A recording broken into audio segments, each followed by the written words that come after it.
অন্যতম পুরোটা ব্যক্তিত্ব, বারবার কাজ নির্যাতিত সেক্রেটারি জেনারেল বাংলাদেশ জামাত ইসলামের সেক্রেটারি জেনারেল জনাব অধ্যাপক মিয়া গোলাম পড়ুয়া এক পর্যায়ে প্রধান অতিথির বক্তব্য পেশ করবেন অধ্যাপক মিয়া গোলাম পড়ুয়া।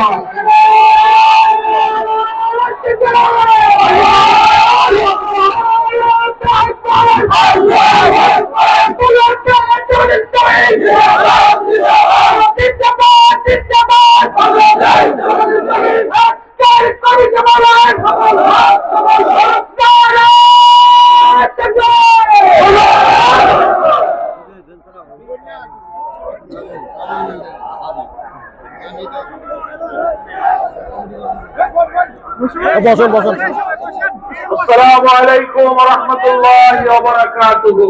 ওয়া আলাইকুম আসসালাম ওয়া রাহমাতুল্লাহি ওয়া বারাকাতুহু। আপনারা কেমন আছেন? ভালো আছেন? আলহামদুলিল্লাহ। আলহামদুলিল্লাহ। 5ই আগস্টের আগে কেমন ছিলেন? ভালো ছিলাম না। তাহলে তো প্রাণ ভরে এখন শুকরিয়া আদায় করতে হবে। আলহামদুলিল্লাহ আলহামদুলিল্লাহ রাব্বিল আলামিন। الصلاة والسلام على سيد المرسلين وعلى آله وصحابه أجمعين। বাংলাদেশ জামাত ইসলামী গাজীপুর জেলা আজকের এই ঐতিহাসিক কর্মী সম্মেলনের সংগ্রামী এবং আমাদের প্রিয় ভাজন সভাপতি বাংলাদেশ জামাত ইসলামী কেন্দ্রীয় মজলিসে শুরার সদস্য গাজীপুর জেলার সম্মানিত আমির জননেতা ডক্টর জাহাঙ্গীর আলম, আজকের এই সম্মেলনের বিশেষ অতিথি মিডিয়ার উপর নির্ভর পুরো পৃথিবী সদস্য কেন্দ্রীয় সাংগঠনিক সেক্রেটারি জননেতা অধ্যক্ষ ইজ্জতুল্লাহ, মঞ্চে উপস্থিত আছেন জামাত ইসলামীর কেন্দ্রীয় কর্মপরিষদ সদস্য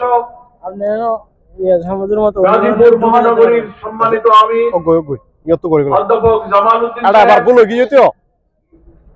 মঞ্চে উপস্থিত আমাদের সকলের শ্রদ্ধাভাজন বর্ষিয়ান জননেতা, এই গাজীপুরের বৃহত্তর গাজীপুরের সংগ্রামী জেলা আমির ছিলেন, এখন অঞ্চল টিমের সম্মানিত সদস্য জনাব আবুল হাসেম খান, এখানে গাজীপুর জেলা এবং মহানগরীর সম্মানিত অন্যান্য নেতৃবৃন্দ, ইসলামী ছাত্র শিবির, শ্রমিক কল্যাণ ফেডারেশন সহ বন্ধু সংগঠনের অনেক নেতৃবৃন্দ উপস্থিত আছেন, আমাদের অমুসলিম ভাইরা আছেন, সাংবাদিক বন্ধুগণ, প্রশাসনের পক্ষ থেকে যারা আজকের এই সম্মেলনের সেবা এবং খেদমতের দায়িত্বে নিয়োজিত আছেন মুআজ্জাজ উলামায়ে কেরাম, তরুণ যুবক ছাত্র সমাজ এবং মুক্তিযুদ্ধের ঐতিহ্য এবং সংগ্রামের স্মৃতিবাহী এই গাজীপুর, জুলাই গণ অভ্যুত্থানের বিপ্লব এবং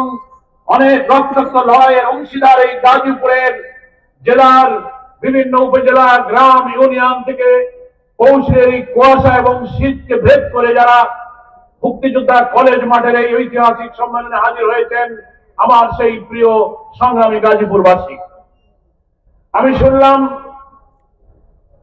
বাংলাদেশ জামাত ইসলামের গাজীপুরের জেলার উদ্যোগে ইতিহাসে এটাই হচ্ছে সবচেয়ে বড় কর্মী সম্মেলন। আমরা 5ই আগস্টের আগে কি সম্মেলন করতে পারতাম? সম্ভব ছিল না। আল্লাহ তাআলার কাছে আসুন আমরা আরো একবার হৃদয়ের সমস্ত আমাদের যে রব গফুরুর রহিম আল্লাহ তাআলা আমাদের জাতির উপর থেকে শৈল শাসনের জগদ্দল পাথরকে সরিয়ে দিয়ে মুক্ত বাতাসে স্বস্তির নিঃশ্বাস ফেলার তৌফিক দিয়েছেন। আমরা সেই রব্বুল আলামিনের কাছে শুকরিয়া জানাই, আলহামদুলিল্লাহ। আমরা একটা কালো যুগ পার করেছি, প্রায় 18 বছর। 15 বছরের সাথে আরো যোগ করতে হবে, 2006 সালের 28 অক্টোবর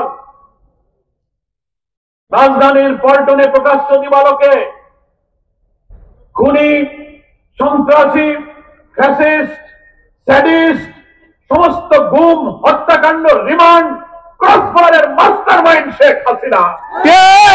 শেখ হাসিনার নির্দেশে পল্টনে লগি বৈঠা নিয়ে আমাদের 7 জন তরুণ নেতাকে পিটিয়ে পিটিয়ে সাপের মতো হত্যা করে তাদের মৃতদেহের উপরে উঠে তারা নিষ্ঠুর ভাবে লাফালাফি করে নাচানাচি করেছিল।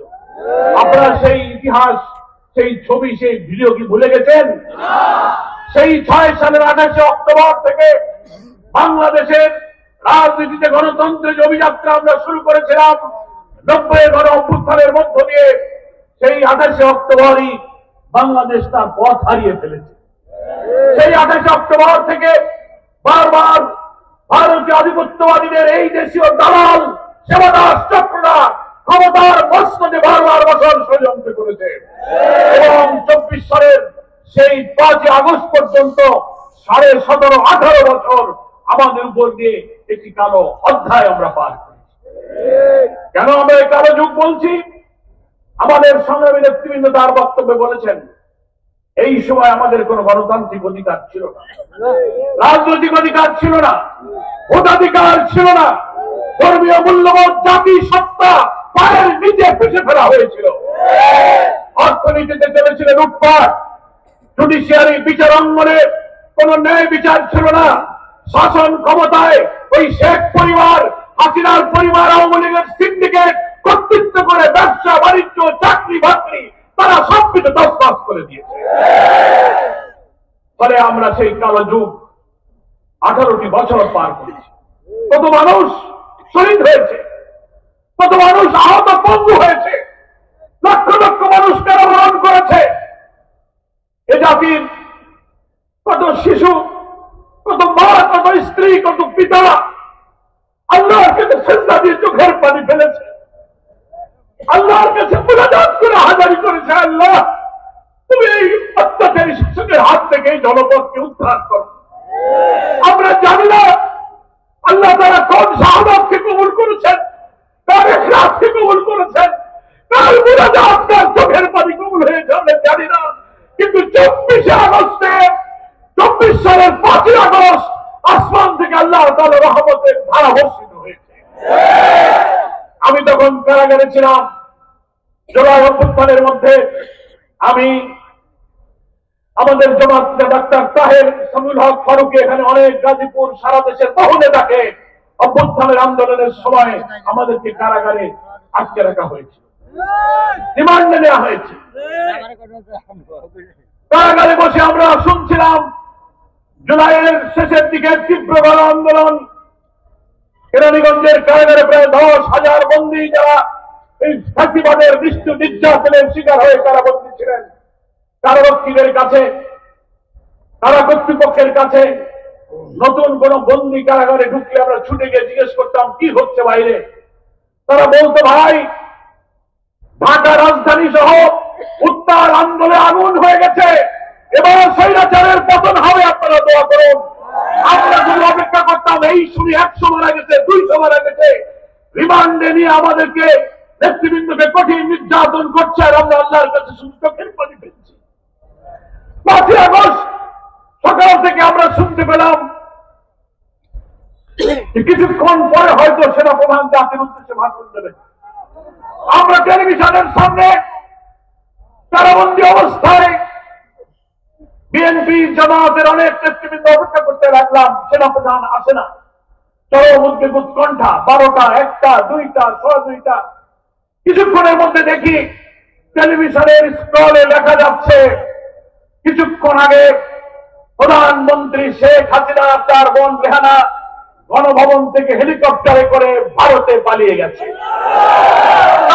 হাজার হাজার বন্দীরা চোখের পানিতে সিজদায় পড়ে গেল আল্লাহর কাছে।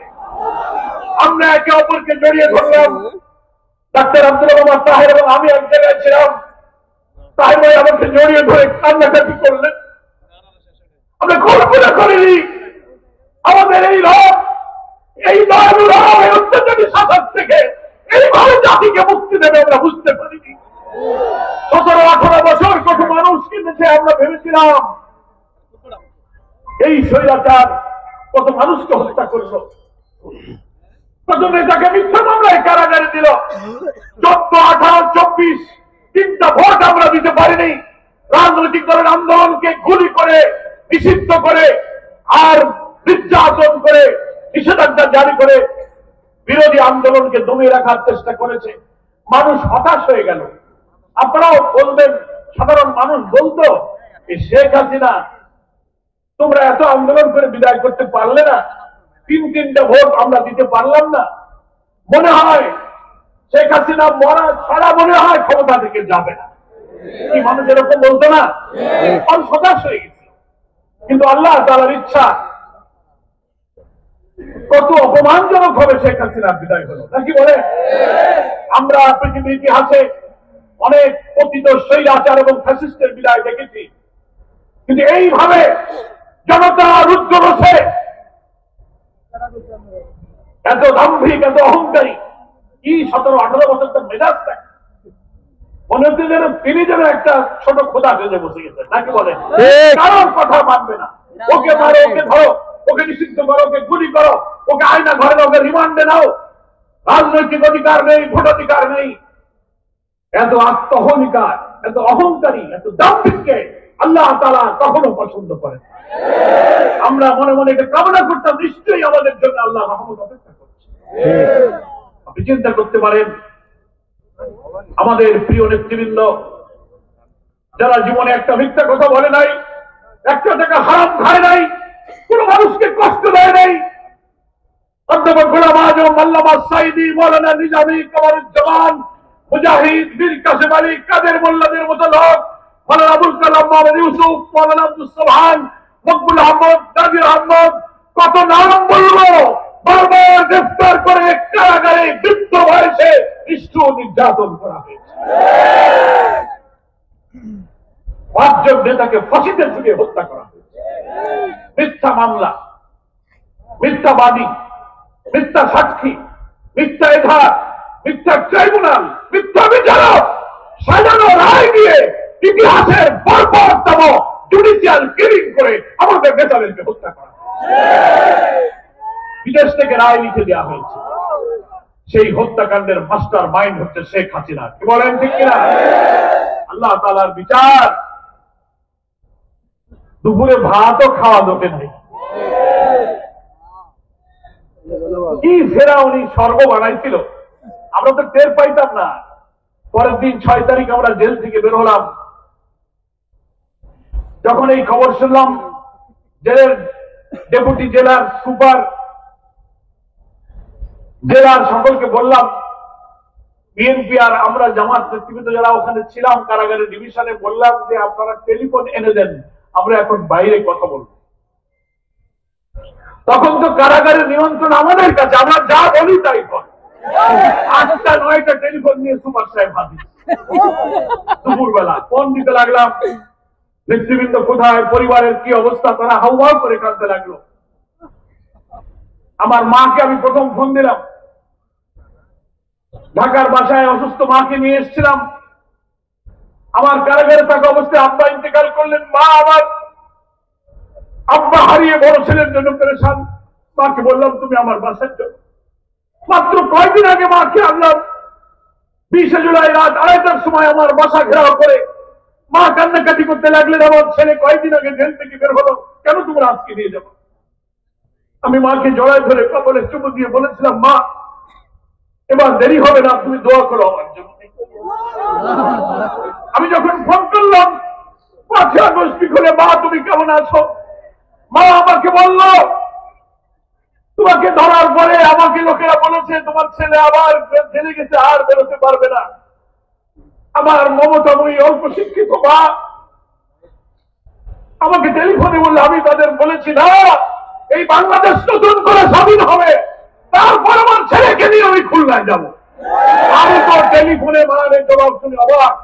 আমার মা রাজনীতি বোঝে না, বৃদ্ধ, তার অন্তরে কি কথা আল্লাহ তৈরি করে দিলেন, এই দেশ আবার নতুন করে স্বাধীন হবে আর আমার ছেলে কিনে আমি খুলনায় যাবো। মাকে বললাম, মা তোমার দোয়া কবুল হয়েছে, আমি তাড়াতাড়ি আসবো বলেছিলাম, আমি চলে আসছি। তারপর আমি মাকে নিয়ে খুলনায় গেছি। প্রিয় গাজীপুরবাসী, দেশবাসীকে এই কথাগুলো আমি কেন বলছি? শুরুতে আমি বলেছি আমরা একটা কালো যুগ পার করছি। হ্যাঁ, আমরা যদি কোনো অন্যায় করতাম, মাওলানা সাইদি নিজামীর মতো নেক মানুষরা যদি একটা অপরাধ করতো, তাহলে মনকে বুঝতে আসতো আল্লাহর এত প্রিয় নেক মানুষগুলোকে এই বৃদ্ধ বয়সে ফাঁসিতে জড়িয়ে ঝুলিয়ে তুমি ফাঁসি দিয়েছ। তোমার অন্তর কাঁপে নাই, আসমান কেঁপেছে, জমিন কেঁপেছে, বাংলাদেশ এবং দুনিয়ার সমস্ত আল্লাহ আল্লাহর চোখের পানি ফেলেছে। আল্লাহর ঘরে কাবায় লুটিয়ে পড়ে আল্লাহর গোলামের শ্রদ্ধা দিয়ে তোমার বিরুদ্ধে নালিশ করেছে। আল্লাহর আরশে সেই দোয়া হয়তো কবুল হয়ে গেছে।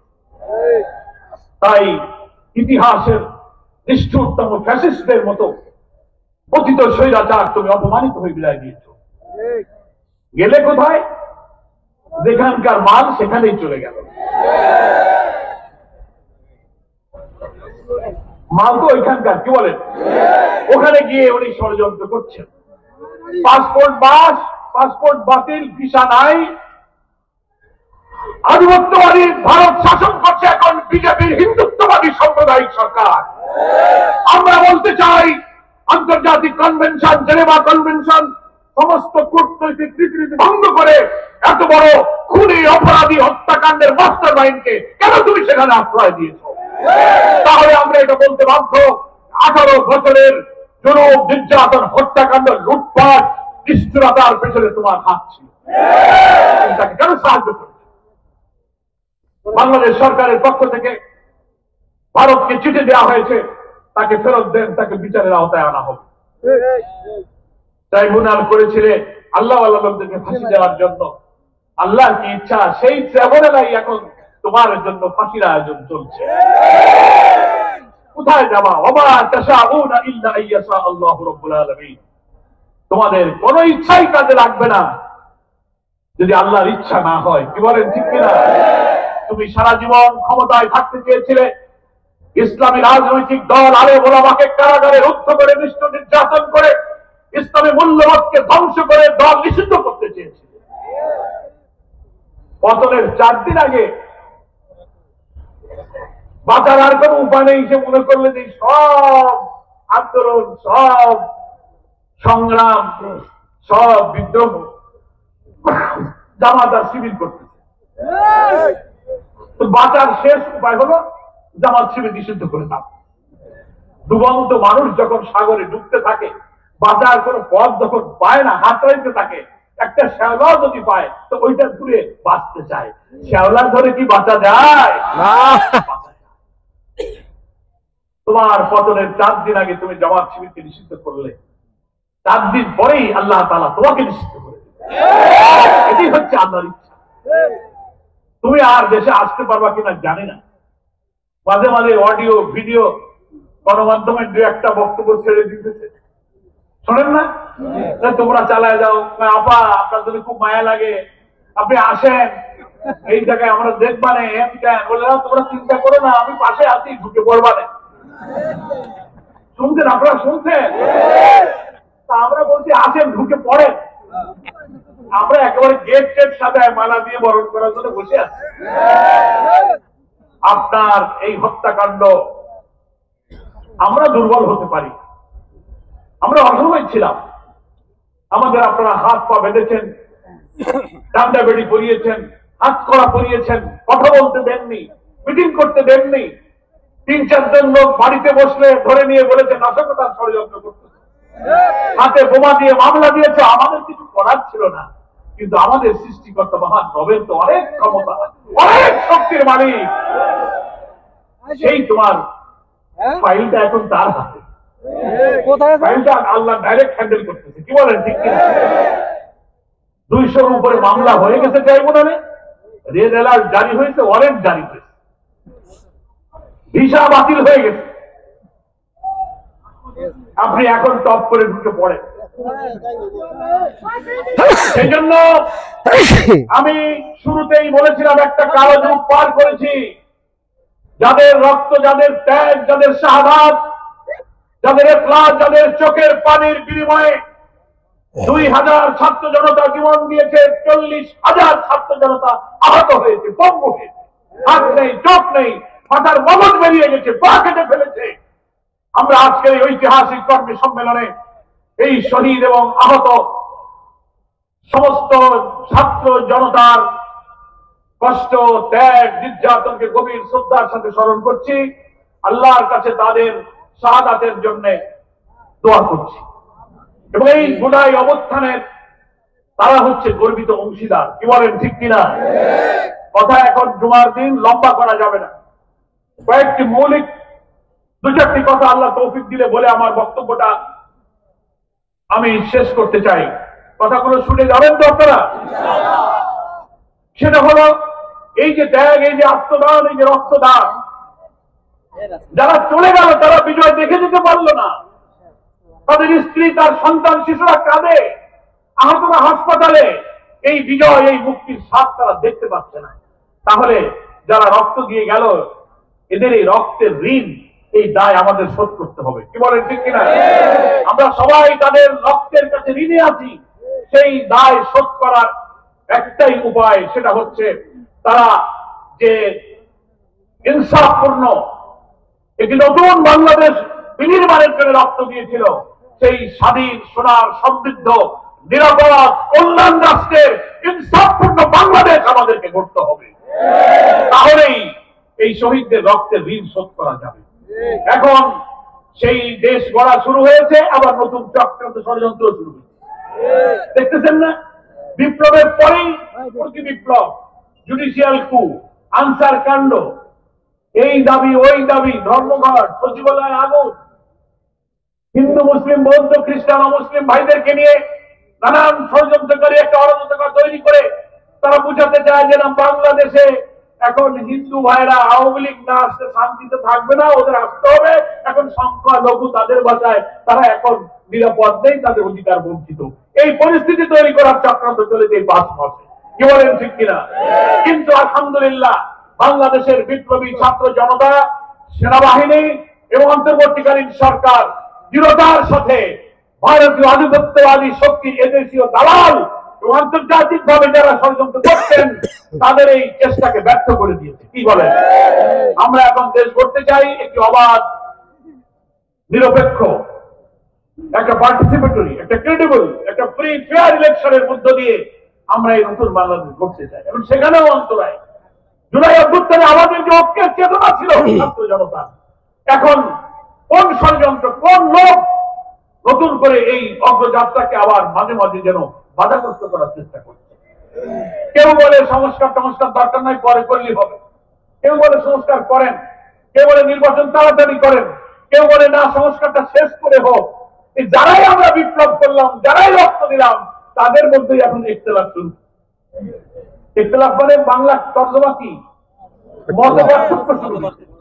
আমি সংক্ষেপে সকল রাজনৈতিক দল, বিশেষ করে আওয়ামী ফ্যাসিবাদ বিরোধী আন্দোলনে যারা রাজপথে আমরা রাজনৈতিক দলগুলো ছিলাম, রক্ত দিয়েছি, শহীদ হয়েছি, নেতৃত্ব দিয়েছি, তাদের কাছে আমার মিনতি, জুলাই অভ্যুত্থানের যে চেতনা, এই ঐক্যকে অদূর থেকে আসুন, এটা জাতীয় ঐক্যের পরিবেশ তৈরি করে আমরা একটা গ্রহণযোগ্য নির্বাচনের জন্য যতটুকু সংস্কার প্রয়োজন, সেই সংস্কারটুকু করে আমরা নির্বাচনে যাই। সংস্কার যারা না করে নির্বাচন চান, তারা আইনের, সংবিধানের দোহাই দেন। সংস্কার করতে গেলে আইন লাগে, সংবিধান লাগে, পার্লামেন্ট লাগে।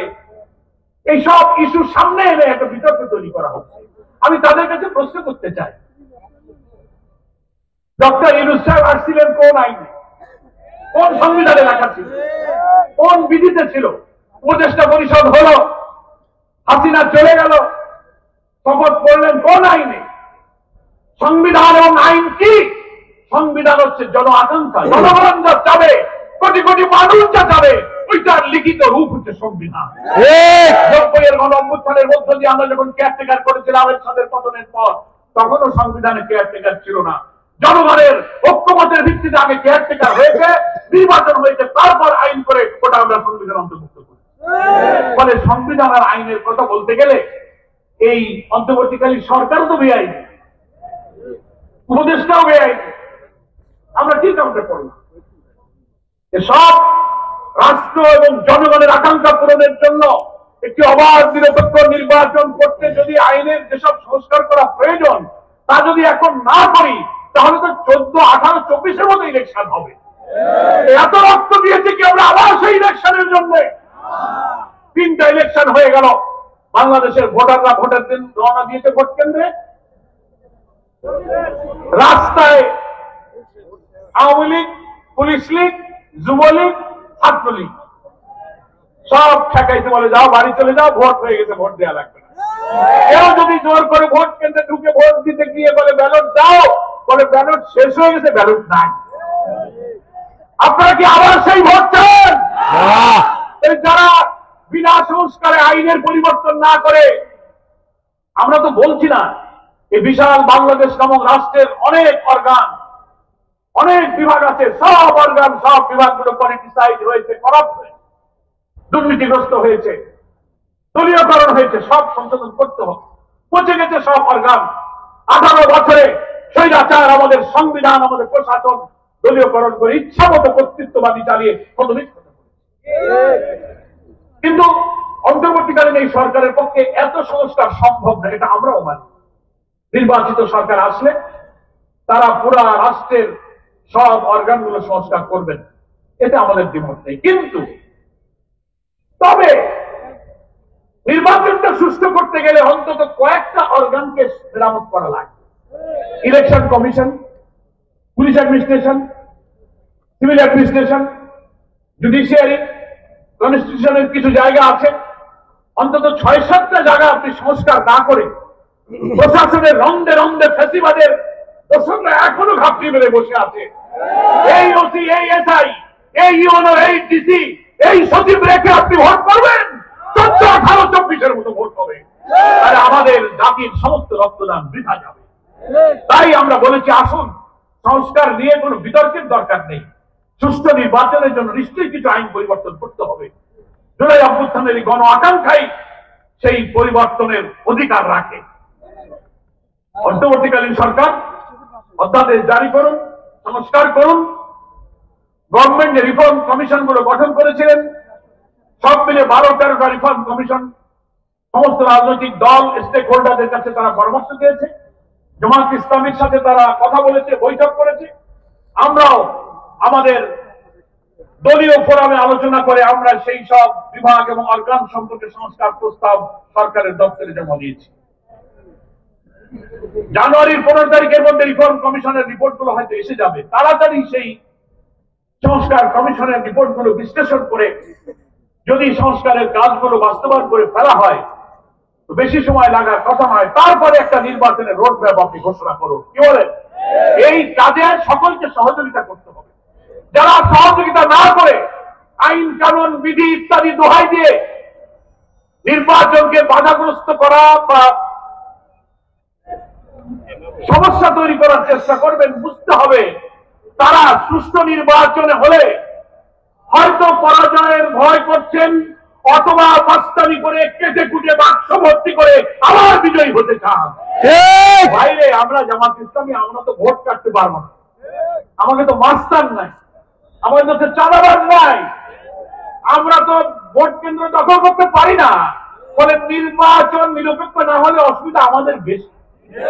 এই জন্যই আমরা বলি, বাবারে তোমরা যারা কাটাকাটি করো, 100 দখল করার অভ্যাস আছে, তোমরা একটু সবর করো। জনগণ যদি তোমাদের ভালোবাসে, মানুষের কাছে যাও, মানুষের দুঃখ কষ্টের পাশে দাঁড়াও, ভোটারদের খুশি রাখো। জনগণ চাইলে তোমরা ভোট পাবা, ভোট কাটবা কেন? ফলে আসুন একটা অবাধ, প্রয়োজনীয় সংস্কার সেরে একটা অবাধ নির্বাচনের পরিবেশ তৈরিতে আমরা অন্তর্বর্তীকালীন সরকারকে সাহায্য করি, সবাই আমরা চেষ্টা করব। সেকেন্ড কথা হচ্ছে এই যে নতুন যে বাংলাদেশটা আমরা দেখতে চাই, সরকার একটা নির্বাচনের ধারণা পেশ করেছেন যে অমুক সময়ের মধ্যে নির্বাচন হওয়া সম্ভব। ঠিক আছে, আপনি সেই সময়ের মধ্যে নির্বাচনটা এমন ভাবে করেন যেন নির্বাচন কাটাকাটি আর মাসেল ম্যান আর কালো টাকার খেলা না চলে, মানুষ যেন নিরিবিলি ভোট কেন্দ্রে ভোটটা দিতে পারে। সব রাজনৈতিক দল জনগণের কাছে যাক, তাদেরকে উদ্বুদ্ধ করুক, তাদের প্রত্যেকে তার আদর্শ নিয়ে কথা বলুক, জনগণ যাকে চাবে সে ক্ষমতায় যাবে। এখন গণ অভ্যুত্থানের নেতৃত্ব দানকারী রাজনৈতিক দলের মধ্যেই যদি বিতর্ক হয়, এমন বক্তব্য, এক দলকে আঘাত করার জন্য আরেক বক্তব্য, এই পাল্টাপাল্টি করে আমাদের জাতীয় ঐক্য ক্ষতিগ্রস্ত করে অনৈক্য বিভেদ বিতর্ক বাড়ানো উচিত নয়। আসুন আমরা সব রাজনৈতিক দলের লোকেরা কথা একটু সাবধানে বলি, ডাইরেক্ট ল্যাঙ্গুয়েজে কথা বলি, কাউকে কষ্ট না দিই। সমাজের চাঁদাবাজ সন্ত্রাসের বিরুদ্ধে কথা বলা যাবে না। চাঁদাবাজের বিরুদ্ধে যদি আমরা বলি, এই যে আজকে এখানে নেতৃবৃন্দ বললেন গাজীপুরের মিল ইন্ডাস্ট্রিতে চাঁদাবাজি হচ্ছে, আপনি একটু বক্তব্য দেন। কারণ আমি যদি চাঁদাবাজের বিরুদ্ধে কথা বলি, ওনারা চাঁদাবাজ বলিছে, তার মানে খালি আমাদেরকে তাই বুঝাই। কি জ্বালায় পড়লাম, আমরা তো সমাজের সমস্যা নিয়েও কথা বলতে পারবো না। আমরা তো কোন দলের নাম উল্লেখ করে কারোর বিরুদ্ধে কথা বলছি না, কি বলেন ঠিক কিনা? কিন্তু সামাজিক অপরাধটাকে তো আমাকে অ্যাড্রেস করতে হবে। সেজন্য গাজীপুর শিল্প অঞ্চলে চাঁদাবাজি চলছে। অনেক মিল মালিকরা আমাদেরকে বলেছেন তারা ব্যবসা বাণিজ্য কলকারখানা চালাতে পারছে না, বন্ধ করে দিচ্ছেন। দয়া করে গাজীপুরের জেলা প্রশাসক, পুলিশ সুপার, মেট্রোপলিটন পুলিশের এখানে গাজীপুরের যিনি কমিশনার সাহেব আছেন, ওনার সাথে ফোনেও কথা বলেছি, সকলের কাছে রিকোয়েস্ট করব, যে দলের হোক চাঁদাবাজ মস্তান, কল কারখানা বন্ধ করে চাঁদাবাজি করে অর্থনীতির চাকাকে যারা থামিয়ে দিতে চায় তাদেরকে গ্রেফতার করুন। কোনো মস্তান টাকার প্রয়োজন নেই। এখন তো ফ্যাসিস্ট খুনি আওয়ামী লীগের চাঁদাবাজরা বাড়ে নেই, পালিয়ে গেছে। 300 এমপি খুঁজে পাওয়া যাচ্ছে না, মন্ত্রীও খুঁজে পাওয়া যাচ্ছে। পরে আপনার কিসের ভয়? যদি পুলিশ কমিশনার, জেলা প্রশাসক, এসপিরা এই চাঁদাবাজদেরকে ধরতে না পারেন, আমরা এবং জনগণ বিশ্বাস করতে বাধ্য হব যে আপনারা বোধহয় ফ্যাসিবাদের দোষরদের সাথে খাতির করতে হবে। আপনারা এটা করবেন না। মানুষকে শান্তিতে থাকতে দিন। বাংলাদেশের অর্থনীতির চাকাকে সচল রেখেছে এই শিল্প অঞ্চল অধ্যুষিত গাজীপুর। লক্ষ লক্ষ শ্রমিকের পদধ্বনি, কলকারখানার চাকায় মুখরিত এই গাজীপুর। সকাল থেকে রাত পর্যন্ত রাস্তায় রাস্তায় শ্রমিকের ঢল। এখানে যদি চাঁদাবাজির কারণে অর্থনীতি চাকা বন্ধ হয়ে যায়, লক্ষ লক্ষ মানুষ বেকার হবে, বিদ্রোহ আগুন জ্বলে উঠবে। আপনারা এক্ষুনি এই গাজীপুর শিল্পাঞ্চল, ঢাকা রাজধানী, তেজগাঁ, ডেমরা, চট্টগ্রাম, খুলনা, বিভিন্ন জায়গায় আপনারা এইগুলো নজর দেন। দেশকে যদি আপনারা ভালোবাসতে চান, বাংলাদেশ জামাত ইসলামী এমন একটি নতুন বাংলাদেশে বিপ্লবের মধ্য দিয়ে নতুন বাংলাদেশ নির্মাণের স্বপ্ন দেখে, যেটা আমাদের বাংলাদেশের সংবিধানে মুক্তিযুদ্ধের যে চেতনার কথা বলা হয়েছে, যে লক্ষ্যের কথা বলা হয়েছে, সাম্য, মানবিক মর্যাদা, সামাজিক সুবিচার। 53 বছর আগে এই চেতনা ধারণ করে বীর মুক্তিযোদ্ধারা লড়াই করে প্রিয় বঙ্গভূমি বাংলাদেশে স্বাধীন করেছিলেন। আমি আপনাদের প্রশ্ন করতে চাই, 53 বছরে আমাদের এই সমাজের সাম্য, আমাদের মানবিক মর্যাদা, আমাদের সামাজিক সুবিচার কি আমরা পেয়েছি? এখনো ভাত, কাপড়, শিক্ষা, চিকিৎসা, বাসস্থানের অভাবে কোটি কোটি মানুষ এখনো কষ্ট পাচ্ছে। এখনো রাজধানীর ফুটপাতে, আমি সেদিন চোখে পানি এসে গেছে, রাজধানীর একটা ফুটপাতে আমি হাঁটছিলাম, আমার ছোট ছেলেটা আমার সাথে ছিল। দুপুর বেলা দেখি একটা ছোট্ট ছেলে কাপড় চোপড় ময়লা মলিন ছেঁড়া, তার একটা ছোট্ট ভাইকে নিয়ে মানুষের হোটেলে খেয়ে ফেলে দেওয়া একটা গোশের হাড্ডি, সে হাড্ডিটা নিয়ে ওই ছোট বড় ভাইটা অর্ধেক খাচ্ছে, আর ছোট ভাইটার গানের মধ্যে তুমি একটু খাও। ফুটপাতে আমি আমার চোখে পারি। আমি বললাম, তোমার কি হয়? বলে, স্যার আমার ছোট ভাই। তোমার দুপুরে কিছু খাওনি, কি খাইতেছো? বলে, না এই গোশের টুকরা পাইছি, তা একটু ছিঁড়ে সে খায়, আর ছোট ভাইটাকে সে একটু বুকে তুলে। আমি আর কষ্ট সহ্য করতে পারলাম না, আমি ওকে সাহায্য করলাম, তোমরা এটা দিয়ে কিনে দুপুরে খাবারটা খাও।